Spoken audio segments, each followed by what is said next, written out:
I mix a lot of my flavorings together to get different flavors. But you can use the ones that are sold from our vendors. Make sure that this is lip safe. This is not a fragrance oil.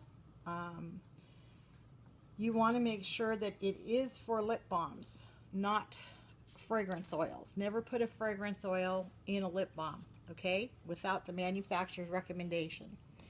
That's the first thing. You don't want to hurt people. You want to make sure that you're being safe with your products. You also want to make sure that your area is clean and sanitized, because this is going to go on somebody's lips. The other thing I add is natural vitamin E, and this helps with the oils. I want to say I put in about a dime's worth, and that helps the oils as an antioxidant. It is not a preservative. I do not have a preservative in here. You don't need a preservative if your oils are fresh. If you're using good oils, I don't recommend oils that have a low shelf life. You want oils that have a longer shelf life. Olive oil. You can use sweet almond oil. I will leave a recipe, excuse me, below. In this particular recipe, I don't have shea butter, but I do use coconut butter, cocoa butter. But you can use other oils and exchanges for it.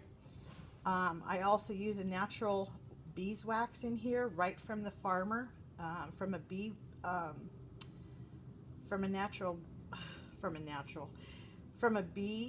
company. So it's all pure. It looks dark because of the wax, and the wax is because you can't control the wax depending upon where they've pollinated. Some waxes are darker than other, but it's all a natural beeswax, which is what I like and my customers like too. So I have syringes, and I'm going to put a link down below of where I get my syringes. I prefer the large ones. You'll take too much time. I don't have a filling machine.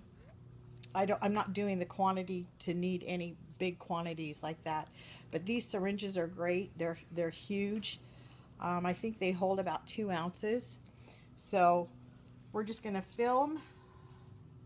And you got to make sure that this isn't too hot, because what it will do is it'll melt your lip balm. So we're just going to fill this up right to the top. And there's 50 lip balms in a tray.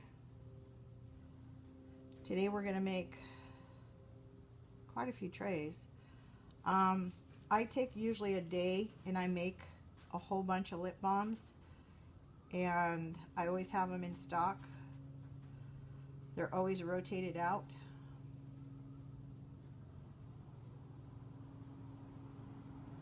Because the ones in those bags right now are sold, so it's a good time to make fresh ones. My lip balms rotate every month out.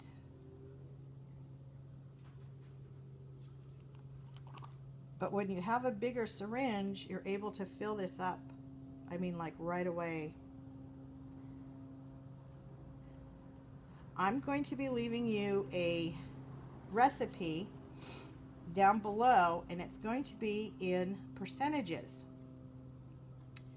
And I'll tell you why, because when I do lip balms, I make them in 64 ounces. And what I do recommend is that you make a batch that's plain, and then you put them in containers, and your containers will have the flavorings. You don't have to make the whole batch the same flavor. You have the opportunity to make that big batch, and then you can divide it up into smaller containers and fill it up. So that's the way I do it anyway. If somebody has a better way to do it, I don't know. I just kind of did this on my own. But you can make some money with lip balms doing private labeling. Again, It's all about your buying power, okay? I buy 2,500 to 3,000 lip balms at lip containers at a time. And if you're doing any kind of quantity on lip balms, I suggest you do the same thing, because your price per container will go down. Even if it's a penny, that's still a penny in your pocket. And when you buy like 100 at a time, it can be quite costly. And we're just going to go back over these, fill these little dimples up, and then I'm going to hit it with the heat gun, and I'm going to show you right when I'm done with this about how it looks.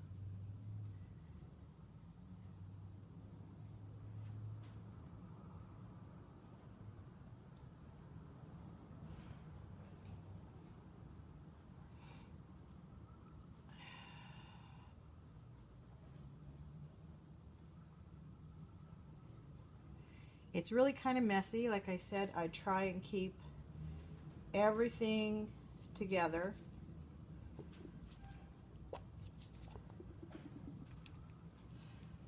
And I keep lids on everything. And that's how I store it. So the next time I want to use this, I just heat it up and I make lip balm with it. It's already flavored. And here's the ones that we did earlier, and they're ready to come out. So, and what I do is just run them here, and I put a lid on them. And you'll see how flat they are. This one, I don't know what is wrong with that container, but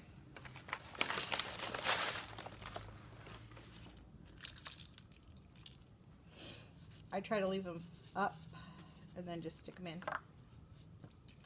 I figure the less handling, the better off it is. And this is Sweet Honey, so it goes into this bag. So that's how I do it, and I separate mine. Like I said, I think 5 or 6 lip balm flavors is plenty for the average business. You don't need to go crazy and do 10 or 20. But if you have any questions, you can leave them below. Like I said, keep everything that you do for this project separate from soaping. All of these, everything. These do not get used for soaping. This is strictly for lip balms. Everything you see here, there's some loud cars out there today. Everything you see here today is just for lip balms. And because lip balms are very oily, and I take the gun and I'll heat it up and I'll get all of this wax off of here, and then what I'll do is I will store it. So again, this is a way to do lip balms. This is the way I do it, and I hope you enjoyed the video. Today we did Sweet Honey and coconut vanilla cream. Thanks for watching. Have a great day. Bye.